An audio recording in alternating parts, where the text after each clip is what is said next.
میرے دوستو، حضرت علی رضی اللہ تعالیٰ عنہ کی ہاتھ پر بیعت کرنا اس لیے بھی ہے کہ ان کے فضائل، ان کے مناقب احادیث کے اندر، قرآن کے اندر، تواریخ کی کتابوں کے اندر بہت پڑے ہوئے ہیں۔ حضرت علی رضی اللہ تعالیٰ عنہ وہ شخصیت ہے جو بچوں میں سب سے پہلے اسلام قبول کرنے والی شخصیت ہے۔ یعنی اگر بچوں نے کسی نے اسلام سب سے پہلے قبول کیا تو کس نے کیا؟ حضرت علی رضی اللہ تعالیٰ عنہ۔ اور جوانوں میں حضرت ابو بکر رضی اللہ تعالیٰ عنہ نے، اور عورتوں میں حضرت خدیجہ رضی اللہ تعالیٰ عنہ، اور غلاموں میں زید بن حارثہ رضی اللہ تعالیٰ عنہ نے سب سے پہلے اسلام قبول کیا۔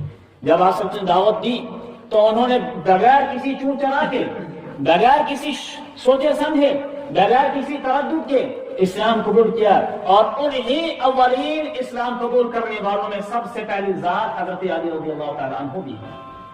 اور کمال کی بات یہ ہے کہ اس وقت وہ ابھی اتنے کوئی خاص بڑے بھی نہیں تھے، ابھی چھوٹے تھے۔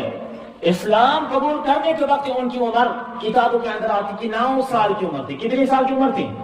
9 سال میں تو بچہ کتنا ذہین ہوتا ہے، اتنی عقل بھی نہیں ہوتی، اتنی سمجھ بھی نہیں ہوتی ہے، لیکن اس وقت حضرت علی رضی اللہ تعالیٰ 9 سال کی عمر میں اسلام قبول کرتا ہے۔ ایک تو یہ چیز ہے سب سے پہلے، السابقون الاولون من المہاجرین والانصار والذین تبعوهم باحسان رضی اللہ عنہم ورضوا عنہ۔ وہ ہے کہ حضرت علی رضی اللہ تعالیٰ عنہ السابقون الاولون میں سے ہیں، یعنی ان صحابہ میں سے ہیں جنہوں نے سب سے پہلے اسلام قبول کیا۔ السابقون الاولون من المہاجرین، اور مہاجرین میں سے ہیں، انہوں نے ہجرت کی ہے۔ اور یہ ایسے صحابہ ہیں کہ اللہ نے خود فرمایا رضی اللہ عنہم ورضوا عنہ کہ اللہ ان سے راضی، اور یہ لوگ کس سے راضی؟ اللہ سے راضی۔ ایک خصوصیت تو یہ ہے کہ اولین ایمان قبول کرنے والوں میں سے